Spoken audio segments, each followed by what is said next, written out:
അനിയുടെ നിശ്ചയം നടന്നിരുന്നെങ്കിൽ നിങ്ങൾക്ക് മൂർത്തി സാറിനോടും കുടുംബത്തോടും ബാർഗൈൻ ചെയ്യായിരുന്നു. അടുത്ത കുടുംബ കോടതിയിൽ നിങ്ങൾക്കത് പറയായിരുന്നു. അങ്ങനെ വന്ന കുടുംബ കോടതി നിങ്ങൾക്ക് അനുകൂലമായിട്ട് നിലപാടെടുത്തേനെ. ആ ഡിവോഴ്സ് നീട്ടിക്കൊണ്ടു പോകുന്നതിന് പിന്നിൽ അനിയാണോന്ന് എനിക്ക് സംശയമുണ്ട്.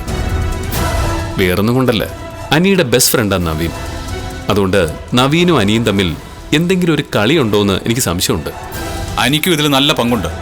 അവനും നന്ദു കൂടെ അറിഞ്ഞിട്ടാ ഇതെല്ലാം സംഭവിച്ചിരിക്കുന്നത് തന്നെ. തിരിച്ചടിക്കും മോളെ.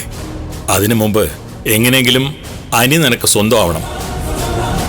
അതിനുശേഷമേ ഞാനും മോളും തമ്മിൽ അടുപ്പമുണ്ടെന്ന് എല്ലാവരും അറിയാവൂ.